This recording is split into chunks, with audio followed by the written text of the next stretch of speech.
सद्गुरुदेव भगवान की जय। यह तन विष की बेलरी गुरु अमृत की खान। शीश दिए सतगुरु मिले तो भी सस्ता जान। ओम श्री सद्गुरुदेव भगवान की जय।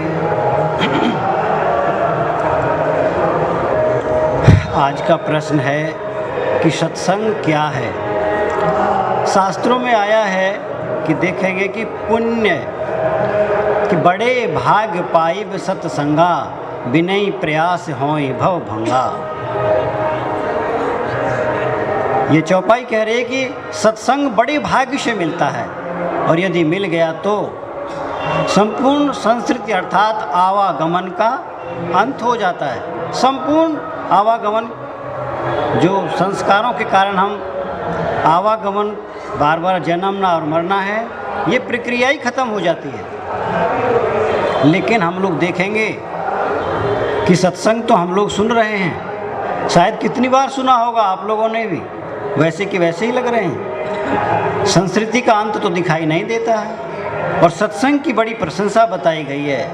और एक जगह आप देखेंगे हनुमान जी जब माता सीता की खोज के लिए जा रहे हैं और जब लंका में प्रवेश करने को हैं तो बड़ा छोटा सा रूप बनाए। मसक समान रूप कपि धरे हूँ, लंके चले हूँ सुमिर नर। बड़ा छोटा सा रूप धर के जब प्रवेश किए तो वहाँ नाम लंकनी एक निश्चरी, सो कह चले मोहि निधरी। कि एक लंकनी नाम की निश्चरी है, वो कह रही है कि अरे मैं भी तो पहरेदार हूँ, हमें छोड़ के या मेरे से तुम बच नहीं सकते। और जब उसने जाने नहीं दिया, रोका, तो हनुमान जी ने क्या किया। मुठिका एक महाकपि हनी, रुधिर बमत धरनी ढन मनी। पुनि संहार उठी सो लंका, जोर पान करि विनय सशंका। विनय किया, क्या किया कि तात स्वर्ग अपवर्ग सुख, धैर्य तुलाय के अंग, तूल न ताहि सकल मिल, जो सुख लो सत्संग। हनुमान जी ने किया क्या था। मुठिका एक महाकपि हनी, रुधिर बमत धरनी ढनमनी। एक मुक्का मारा और ढंगमगा के गिरी, उठी वापस और प्रार्थना किया कि स्वर्ग और तात स्वर्ग अपवर्ग सुख। जैसे तराजू के दो पल्ले होते हैं तुला के, एक पल्ले में स्वर्ग का सुख रख दिया जाए और क्षण भर का यदि लौ भर का सत्संग रख दिया जाए तो वो लौ भर का सत्संग उससे भारी है। ये सत्संग की महिमा बताई गई है। वास्तव में वो सत्संग क्या है, क्योंकि सत्संग तो सुन रहे हैं, हम सभी ने सत्संग सुना है, लेकिन आवागमन जाता दिखाई नहीं दे रहा है। लगभग विचार वैसे ही हैं, आवागमन तो बहुत दूर है। सत्संग की इतनी महिमा बताई है महापुरुषों ने। वास्तव में जो भी ये शास्त्र हैं अध्यात्म है, ऐसा ही है। ये हृदय स्थित घटना है। उमा राम गुण गोड, पंडित मुनि पावई बिरति, पावई मोह विमूढ़, जे हरि विमुख न धर्म रति। ये जो रामचरितमानस है, राम का जो गुण है बड़ा गहरा है, अध्यात्म है। पावई मोह विमूढ़, जे हरि विमुख न धर्म रति। जो पंडित हैं, इसके ज्ञाता हैं, वो तो इस संसार से वैराग्य को प्राप्त हो जाते हैं, लेकिन जो विमूढ़ हैं और गहरे इस संसार के मोह के दलदल में और गहरे चले जाते हैं। कहने का तात्पर्य ये है कि जो कुछ हम सत्संग सुन रहे हैं, लगता है ये सुनना ही इतना सत्संग नहीं है। सत्संग कोई बहुत गहरी चीज है। सत्संग की जो महिमा बता रहे हैं, लग रहा है कोई बहुत गहरी चीज है। वो है क्या? तो महात्माओं का कहना है सत्संग का मतलब होता है सत्य और संग। सत्य का संग हमें मिल जाए। सत्य क्या है? सत्य वस्तु है आत्मा, मिथ्या जगत प्रसार, नित्या नित्य विवेक या लीजिए बात विचार। सत्य वस्तु केवल आत्मा है, मिथ्या जगत प्रसार, ये जगत का जो भी पट पसार है मिथ्या है। नित्य नित्य विवेकिया लीजिए बात विचार। वो कह रहे नित्य और अनित्य का विवेक के लोग विचार कर लीजिए, विचार करके देखो। अनित्य संसार है, शाश्वत है तो केवल आत्मा है। आत्मा को ही परमात्मा कहा, उसी को ईश्वर कहा, अर्थात ईश्वर सत्य है। और उस ईश्वर की जब तक हम संगत नहीं करेंगे तब तक हम उस सत्संग को नहीं पाएंगे। वो कैसे मिलेगा? तो महात्माओं का कहना है कि पुण्य पुंज बिन मिले न संता, सत्संगत संस्कृति कर अंता। जब तक पुण्य का पुंज हमारा साथ नहीं देता तब तक संस्कृति का अंत करने वाले संत नहीं मिलते, और जब तक संत नहीं मिलते तब तक सत्संग नहीं मिलता। अर्थात सद्गुरु का होना नितांत आवश्यक है। जब तक सच्चे सद्गुरु नहीं मिलेंगे तब तक हमारा मन अंतर्मुखी नहीं होगा, या यूं कहिए हमारी आत्मा की जागृति नहीं होगी। उसी को अनुभव कहा, उसी को कहते हैं कि भगवान उंगली पकड़कर चलाने लग जाते हैं। अर्थात सच्चे सद्गुरु की जब तक शरण नहीं मिलती तब तक हमें वो आत्मा की जागृति वाला, जो संस्कृति का अंत करने वाला है, सत्संग, सत्य आत्मा का संग नहीं मिलता। महात्मा कबीर कहते हैं कि मैं भी भागा जाए था लोक वेद के साथ, मार्ग में सद्गुरु मिला दीपक दीना हाथ। और दीपक दीना हाथ में वस्तु दई लखाए, कोटि जन्म का पंथ था पल में पहुंचा आए। करोड़ों जन्म का मैं भी भागा जाए था, लोक और वेद, ये दो ही रीति चलती हैं समाज में। आप लोग जहाँ खड़े हैं विचार करके देखो, लोक रीत और वेद रीत। लोक वेद के साथ मैं भी भागा जा रहा था, लेकिन मार्ग में सद्गुरु मिले।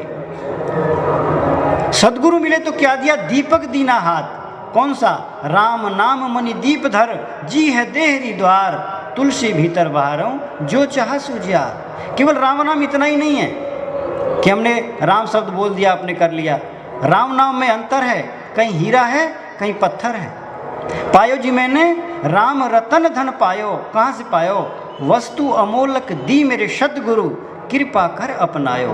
पायो जी मैंने नाम रतन धन पायो, वो सद्गुरुओं के प्रदान करने वाली चीज़ है, अर्थात हृदय की जागृति है।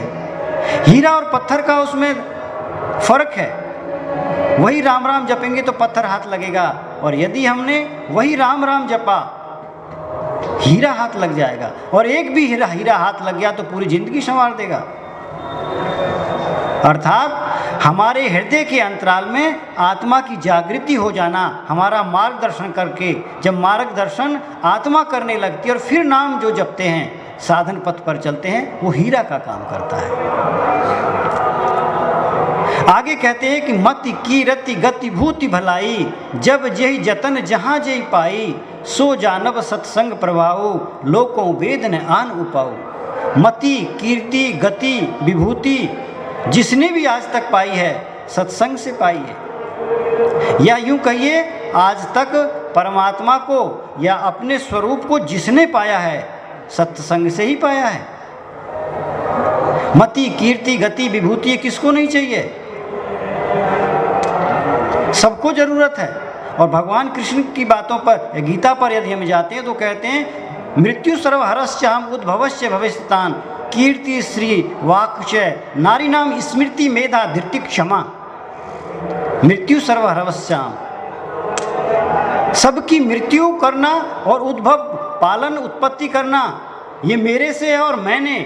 कीर्ति श्री वाक्चय नारी नाम स्मृति मेधा धृति और क्षमा, बुद्धि धैर्य क्षमा, ये सारे के सारे गुण मैंने किसको दिए? स्त्रियों को दिए।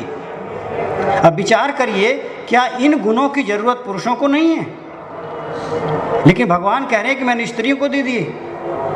तुलसीदास जी की रामायण पर आइए तो वो कह रहे हैं दीप शिखा सम युवती तन, मन जनि होश पतंग, भजहु राम तज काम मद, करऊं सदा सत्संग। दीप शिखा एक ज्वाला के समान बता दिया स्त्री को। इसलिए मन तू राम का जप कर। क्या इनकी जरूरत पुरुषों को नहीं है। भगवान कृष्ण कहना क्या चाह रहे हैं? भगवान कृष्ण का मतलब केवल इतना ही है कि साधन पथ ऐसा है इसमें स्त्री और पुरुष नहीं लगता। भगवान कहते हैं कि द्वाविमो पुरुषो लोके क्षरस अक्षर एव च क्षर सर्वाणि भूतानि कूटस्थो अक्षर उच्यते। क्षर और अक्षर दो है। क्षर वो है क्षरणशील जो इंद्रियों के आधार पर जी रहा है। अक्षर द्वाविमो पुरुषो लोके क्षरस अक्षर एव च अक्षर वो है जो इंद्रियों के आधार जिन्होंने मन सहित इंद्रियां कूटस्थ कर ली हैं। क्षर और अक्षर दो है। क्षरे सर्वाणि भूतानि कूटस्थो अक्षर उच्यते वो है। अगला उत्तम है,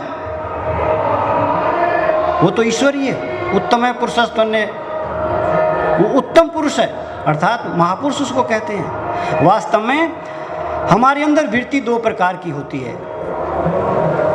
जो हमारी मन की दृष्टि है, सूरत है, वो यदि काम क्रोध मोह लोभ राग द्वेष का साथ पा जाती है तो हमें संसार की तरफ भटकाने वाली हो जाती है। श्रृंगी की भृंगी कर डाली, पारासर की उदर विदार, रमैया की दुल्हन लूटा बाजार। और यही वृत्ति जब ज्ञान वैराग्य अनुराग अनुभव के साथ लग जाती है तो हमें परमात्मा की तरफ चलाते चलाते ईश्वर तक की दूरी तय करा देती है। इसी को भगवान श्री कृष्ण कहते हैं कि अध्यात्म ज्ञान नित्यत्वम तत्व ज्ञानार्थ दर्शनम एतज्ज ज्ञानम इति प्रोक्तम अज्ञानम यदुतन्नथा। आत्मा के आधिपत्य में निरंतर चलना और चलकर परमात्मा तक की दूरी तय कर लेना, यह अध्यात्म है। इसी को सत्संग कह के महात्माओं ने बताया।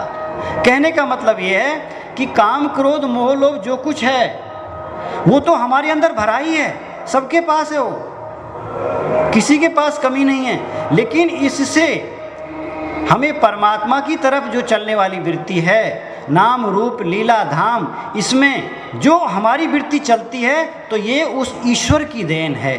अर्थात उस वृत्ति में इस तरह की बुद्धि देना ये परमात्मा की देन है। भगवान कहते हैं कि वो स्त्री माने चित्त की वृत्ति कहा है।